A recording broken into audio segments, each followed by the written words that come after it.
What up, Pink ladies, T-Birds, just happen to be watchers of my shit. My name is Jimmy Pynk, and goddamn, how come the most lit parts of the goddamn show was the old niggas?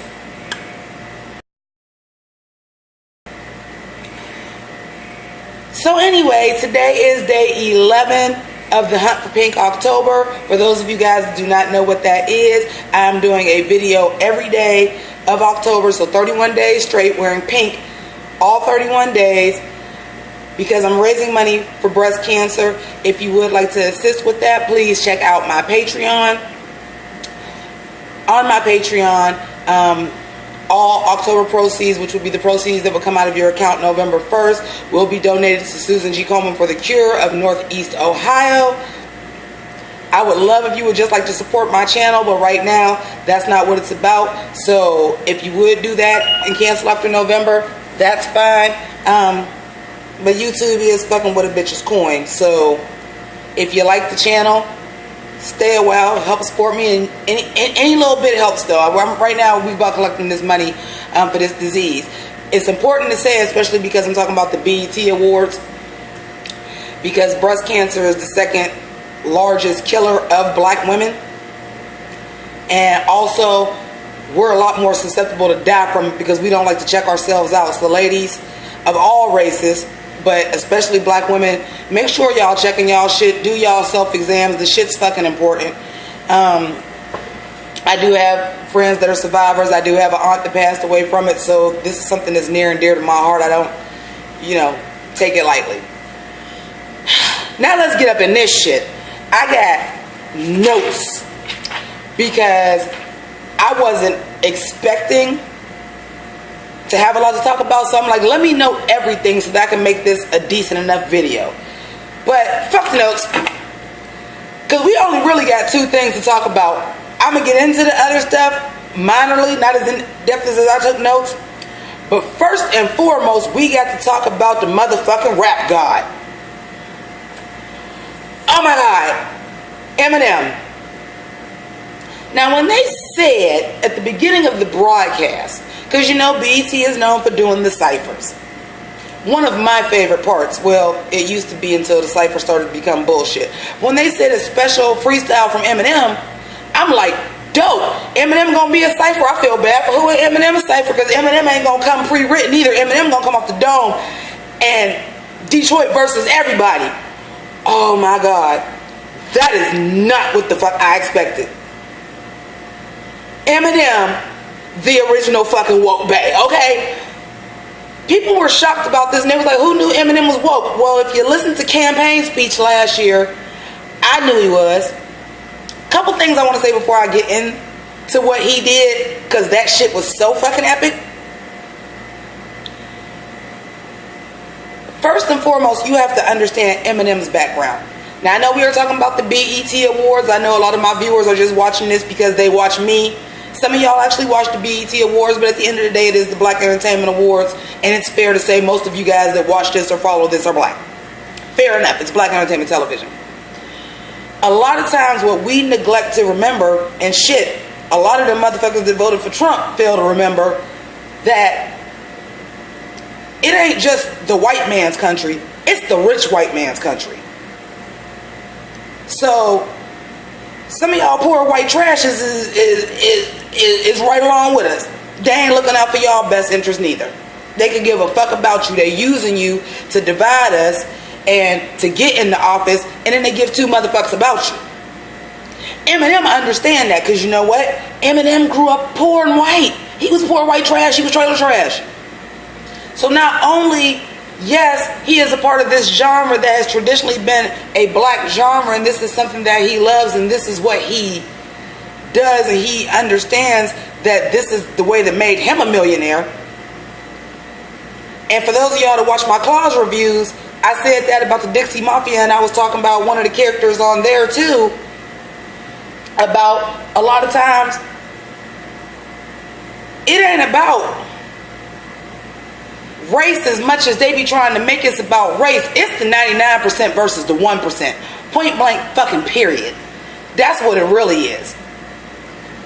It's more of us on this 99% side.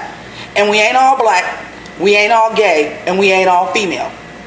But ain't none of us the richest 1% in America, you feel me? So Eminem understands this. So when Eminem is saying, I'm rich now, but that nigga get it. Real talk. No bullshit. With that being said, listen, even BET knew. Because that was a long ass commercial break between Eminem and when they came back. They did a little comeback like, hey, stay tuned. We know the commercials is long, but we trying to give y'all a breather, bitch. That's the only time. The show only 2 hours. I had to go smoke a cigarette after that like I got done fucking because that was a release. Do you hear me? You'll be alright. A release, my battery is low. It'll be alright. I'm going to get through it. That was a release. That was cathartic. And you know why it was cathartic? It was cathartic because unfortunately in this country, a lot of times for people to take some shit seriously, it take a white man to say it. But the impact of what he was saying, because first of all, he freestyling. He was starting off slow too, and I was like, M, what you doing, buddy? Buddy, he started off slow. But keep in mind, this is not pre-written. This man freestyled this off his head, and that's just how he felt. That's what he wanted to talk about. But when he got going, that motherfucker was turning Super Saiyan. I swear I saw his hair starting to turn blonde again, and that shit started standing up. That nigga was going full-fledged Super Saiyan. His power levels are over 9,000. That motherfucker started going ham. And he had started getting serious. I knew he started getting serious because he knew he was doing a BET cypher when they had to go and beep him because he started cussing. I'm like, oh shit, it's a wrap. It's a wrap because he's not editing no more. He just going in. I wish I could say I could quote the lines, but I'm going to have to watch it a few more times, and I want to hurry up and get this recorded while it was fresh on my mind. So I can't go back and quote some of the lines, but let's just say, I know he said some put the fist up for Kaepernick. I know he said some shit, man. God damn. That shit was impactful. But when he said, if you a fan of mine and you supported him, I'm drawing the line in the sand. You either for or against. I'm like, Eminem, do you know what you're doing? That's how serious he was. The motherfucker basically said, I don't give a fuck if you my fan or not. You can't be my fan and support this motherfucker, then fuck you. Cause something is wrong with you, you not right. And then that shit, I think we all know that shit won tonight. That shit won tonight. And you know, Twitter finger Trump is gonna be up at 4 o'clock in the morning when we all sleep. Well, y'all will all be asleep, I'll still be here. Talking shit about Eminem. So what he gonna be? Sons of bitches. Oh my God, that was so good. It was so good. He said something like that too, like they cry babies because they taking their platform and speak. Oh my God, that Eminem killed that. The crazy thing about it is I was just like, oh, he'll be trending in a minute. Cause see, the racist people ain't watched the BET Awards. They don't know what the fuck is going on. That's gonna have to hit a news outlet first. And once that shit do, just like when Jerry Jones knelt down, even though he backslid on that, you sorry son of a bitch, I don't think I'll be wearing my cowboy shit this year. We ain't doing that great anyway. But when people was like, I've been a lifelong supporter of the Dallas Cowboys and they're going to take a knee, not even during the national anthem, so I'm not going to be a Cowboys fan no more and I'm going to burn my shit. Let's see how many of them goddamn racist white people that think Eminem was the savior of hip-hop and is the best thing since sliced corn burn all their CDs and t-shirts and shit they got. Let me see. Because out of everybody that everybody want to turn on, boycott this, don't support that, and I'm saying on either side, boycott this, don't do that, we not watching this no more, we not buying that no more. I want to see, because he the one, he called motherfuckers out and said, you got to pick one. You can't be a fan of me and him. You got to pick. when he said he drew a line in the sand, he was dead ass serious. I don't think y'all understand what the impact that Eminem just did was.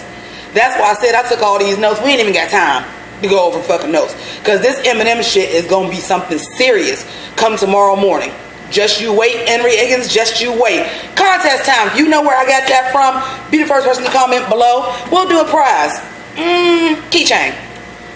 Moving on. The only other part to really talk about Luke motherfucker Skywalker. Now see, due to copyright, he had just went by Luke, and then for those of you guys that are watching my video that are not familiar with hip-hop, when we start calling people uncle, or it's kind of like just in the hood period, when we start calling people uncle, it's a sign of respect. Like, you have done so much for what you do that we all look at you like you kind of raised us. So like, you'll hear a lot of people say Uncle Snoop, and Snoop call a lot of people nephew. That's a term of respect. So we call him Uncle Luke now. But after copyright, you can't go by Luke Skywalker. But that was his original name, was Luke Skywalker.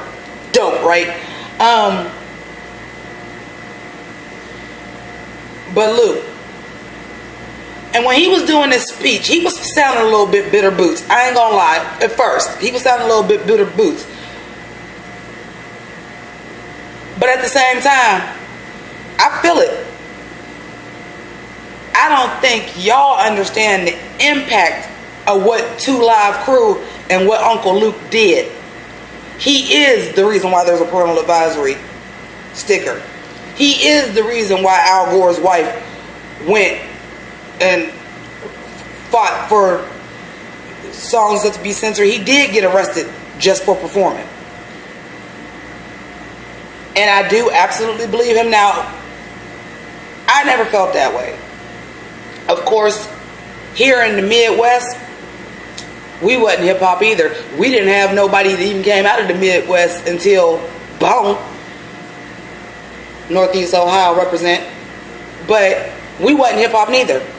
So, I can definitely understand Luke going to go perform somewhere, 2 Live Crew going to go support somewhere, and them getting disrespected. I see that. And then him actually going to fight for the rights of hip-hop. That's a forefather. That's a legend. And when I tell you, out the whole show, now usually y'all know how I am. I'm excitable. I love hip-hop. When I tell y'all, when they came out, Rocky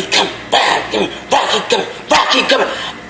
I'm up out my seat. Like, I'm in here. That's my era. They took me back to college, y'all. Like, I was up here twerking. Well, we didn't call it twerking right now. We just called it Doo-Doo Brown, because he did Doo-Doo Brown.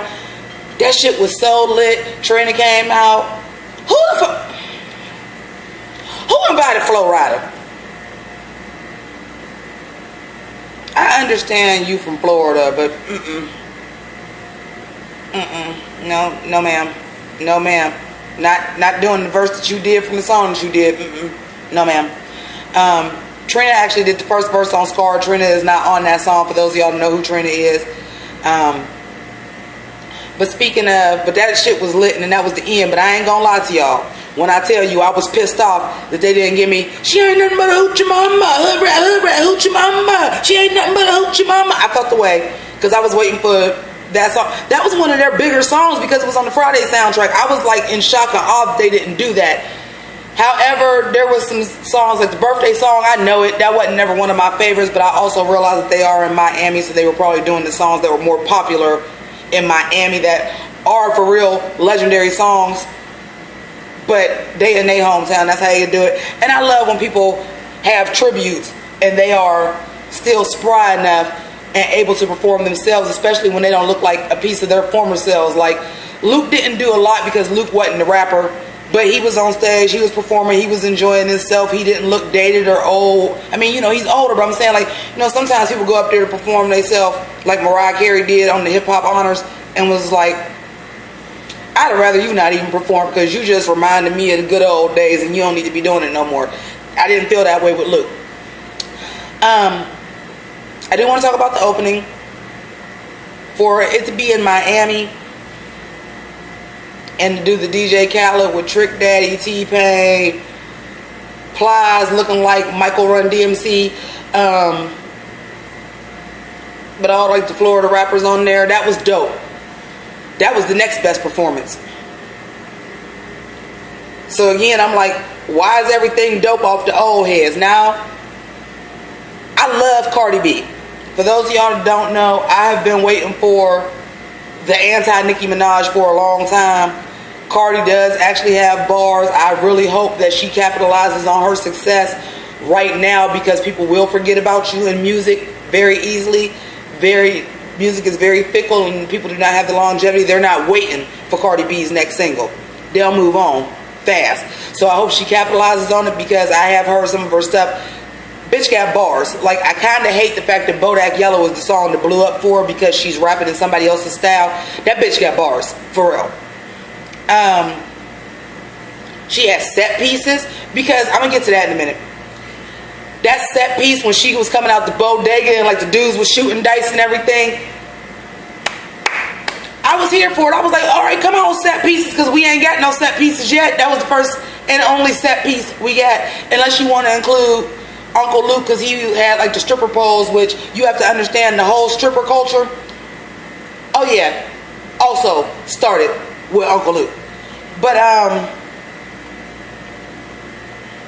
yeah,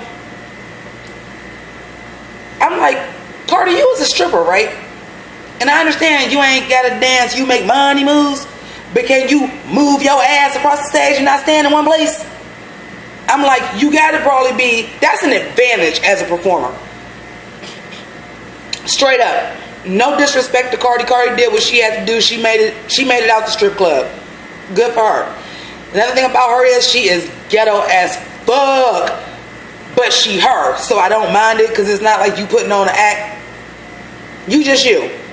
Do you, boo. I'm proud of you. One thing I'm gonna say is I did not like that she was just rapping over her own song. There's a difference between backing tracks and you just playing your song and you rapping with it. That's number one. But you still getting used to it. You ain't, probably this is new to you to be on this large of a stage rapping. You'll get better. Your boyfriend's not gonna help you. I'm gonna get into the Migos in a minute.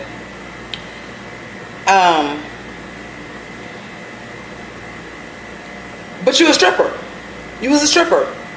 That means you are very good at walking around and moving and dancing in heels. So why the fuck did it look like you couldn't hardly walk? You was looking like, again, Mariah Carey at the Hip Hop Honors. Like, you could barely walk. And bitch, you used to be a stripper. I know you ain't got on no Spanx or nothing like that. Like, she did. That's why she couldn't walk or breathe, because she had on Spanx so goddamn tight. She was stiff, and somebody had to help her get into her set pieces. So I know you. That's not what the problem was. I can definitely see you were being worried about your titty popping out. Maybe not wear something that your titty could pop out of. But that performance, people talking about her performance was lit. Her set pieces was lit. Her performance was blah. It was better than all the rest of her contemporaries, but it was blah. Okay? Sorry about it. However, her outfit was dope. That coat and them fucking glasses was fucking everything. Bitch, and you know it's Pynk month and the bitch had on pink. I'm like, and then so did the Migos. So I was like, because after she got done performing, and she's sitting next to her boo and everything, and I'm like,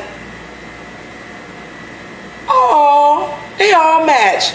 So you know that's actually pretty smart, because when they start taking pictures at the after show, them pictures is going to be every fucking where, and they all match. And then if they didn't do it on purpose, that's cool too. But if they did that shit and they all had on pink because it's Breast Cancer Awareness Month, that shit's fucking dope. But I just thought the whole thing was dope. The Migos though, that shit was so fucking boring. Listen, I know y'all know, like, I'm like super duper hip hop head 2017, no higher, no lower. But I like the Migos. They are the originators of that flow. That's why they call it the Versace flow, even though I hated Versace. I didn't hate the song. I hated that the hook wasn't nothing but Versace. But out of everybody to do it, I like the Migos the best. And the Migos do have some good songs, and if you can actually make out what the Migos is saying, mostly Offset. Now, is Offset the one that everybody want? Not Offset. What's the one? Yeah, I don't know they fucking names. Whatever. The main one is primarily the one that got, but they be having bars, you know, and they ain't that few and far between either. Like, they be having bars. It's just the straight disappointment of y'all performance is garbage. It's 3 of y'all, and y'all didn't move around the stage. There ain't no excuse for that with 3 of y'all. And y'all dancers never came up front with y'all. Y'all dancers was stationary, stayed in the back. They was basically in camouflage. Looked like they was dressed up like the people from Busta Rhymes. Put your hands where my eyes can see, but no glow in the dark. At least I can say Cardi's dancers was around her. At least I can say Gucci Man's dancers was around her. Gucci Man was fucking horrible. Gucci Man was fucking horrible. We done heard Rick Ross rap like 3 times a night. You not even, no. No. But Playboy Cardi had on a fucking crop sweater. I'm like, what is going on with the fashion? Between Plies, the Migos, and I wasn't that bad about the Migos outfits. They pants was just so goddamn tight. I'm like, y'all too skinny. Like, come on. Your pants, they pants was tighter than Cardi B's outfit. How that work? I was going to talk about these ciphers, but you know what? I'm only going to talk about cipher number 3, or the last cipher, which, for real, and I'm going to keep it 100, y'all shouldn't put nobody's cipher after Eminem, because after that, I was so critical, but then they did do it smart, because you had probably had the better MCs in this one. But I was just so critical. But what I will say is I've heard of Missoni before. And I was like, oh, we got the woke rapper. And you have to understand, I highly doubt they went to Eminem and said, can you do a cipher? I'm quite sure, because Eminem got an album coming out, I'm quite sure Eminem got in contact with BET and said, yo, I want to do this. I want to do this freestyle just by myself, and I'll record it and I'll send it to y'all where y'all air it. Who tells Eminem no? When you're a certain upper echelon of rapper, you don't tell people no. Jay-Z could do that. You know what I mean? Like, if DJ Khaled wasn't already hosting, DJ Khaled probably was to that caliber, at least for the BET Awards. Nicki, Drake. You're not going to tell Eminem, you going to do an exclusive freestyle for the BET Awards? No, we good. We don't want that. Nobody's going to say that. Nobody's going to fucking say that. So, I say that to say this. I needed Black to speak up. And the end of his verse was not dope enough for the beat to drop out on, especially after Eminem. They set him up for failure because Eminem did his whole thing a cappella. No. T Grizzly, I actually like T Grizzly. That's Homeboy's dude. He had me listen to some T Grizzly. I've always said he don't got enough polish on his voice yet. Like, it sounds like you're reading when you rap. You need a little swag on you, but I've still heard him spit harder shit than what he spit here, so I was disappointed in him.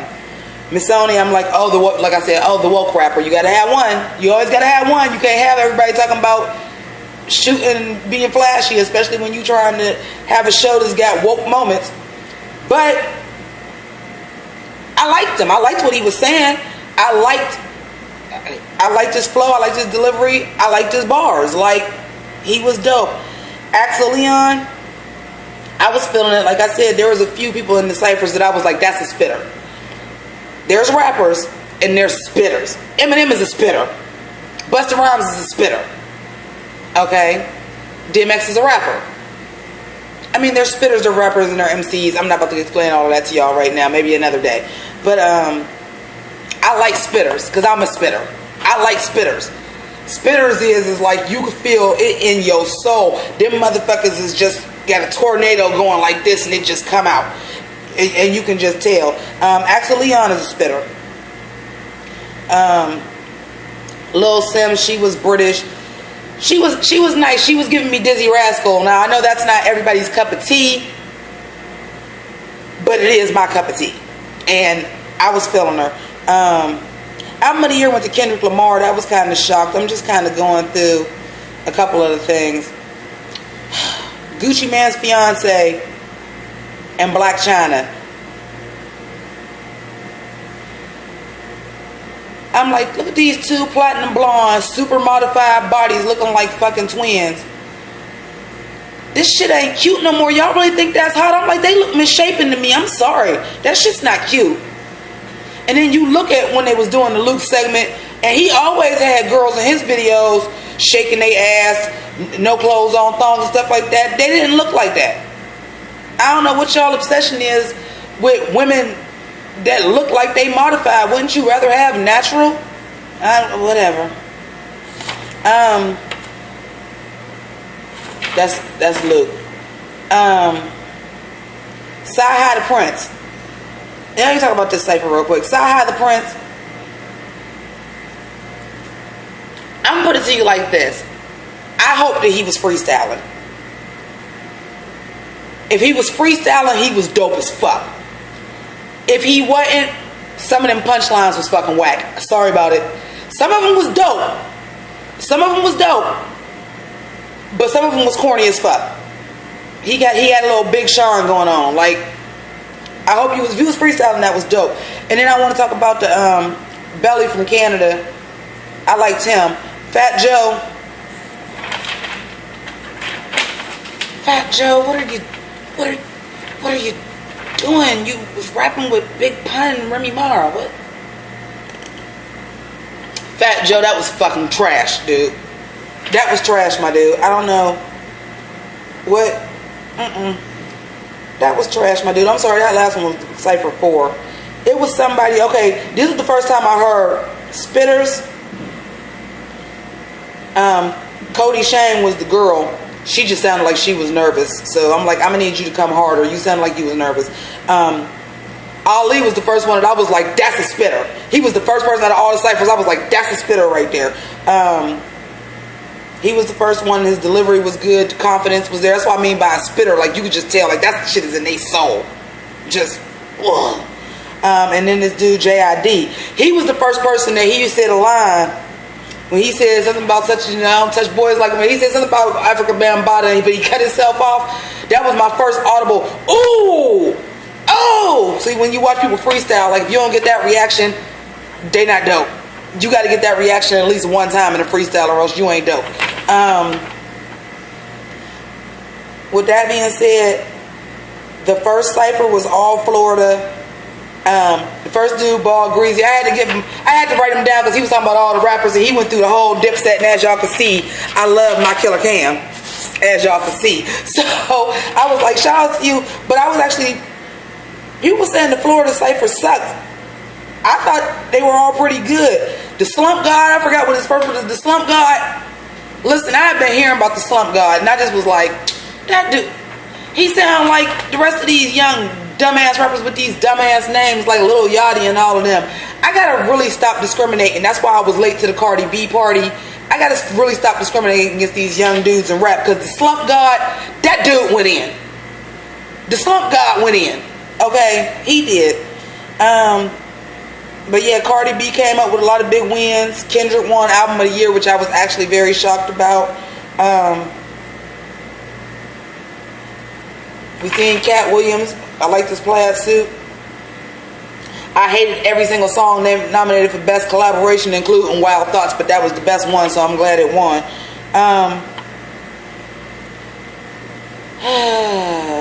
Playboy Cardi was another one that was just rapping with his song.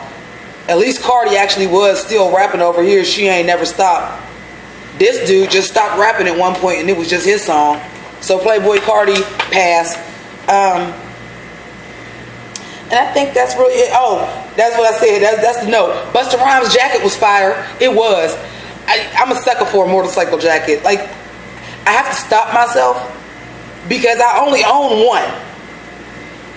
But I have to stop myself because just like the fur vest that I got like in 7 or 8 different colors, when I like something, I get a lot of them. I'm like, you can't have no 5, 6, 7 motorcycle jackets in different colors. So you just stop. So the only one I got is pink. I may eventually get a black one, but I be stopping myself from buying them. Like, bitch, don't buy, even though that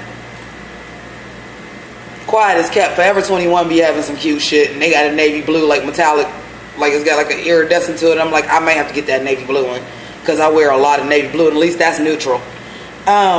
And then Cardi jacket was fire, but we already mentioned that. So that's it. That was the BET Awards 2017.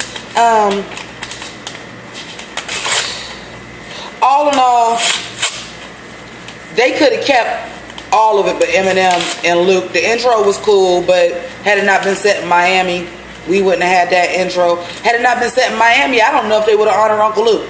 I'm going to tell you the truth, even though he deserves every goddamn accolade he got, and he should have been getting his props. Real talk.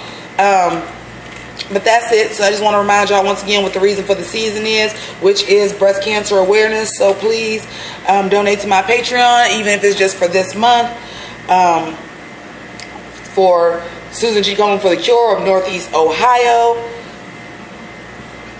Excuse me, I'm so sorry for that. So you can click on my Patreon. The link is in the description, or you can wait to the end and the P over there. Also, if you are not a Pink Lady or a T-Bird, please feel free to subscribe to my channel. You can do that by clicking Sailor Jimmy. Please click that dumbass notification bell so that you can see the rest of the videos for the month, or any other videos that you may want to see. 90's house is going to be a couple days late because this is going to take precedence. And watch some other videos. If you're not sure that you want to subscribe, it's a whole plethora of them motherfuckers that you can go through and decide if you want to subscribe to my channel. So watch a few and then subscribe. I do want to thank my patrons as always. I really should thank them first and foremost to keep it 100 with y'all, because they keep me afloat. And when I tell you, these is the most loyal, kind people that I never thought in a million years, as having this little tiny YouTube channel, that I would have even one person support me the way that these people support me. So I really need to thank them. Look, that sounds like I'm on the awards thanking people now. I want to thank Jesus, who is the head of my life. That's a BET joke. My black people will get it. But thank y'all all for watching. I'm going to go ahead and get ready because I actually need to be doing work. So, love y'all. This is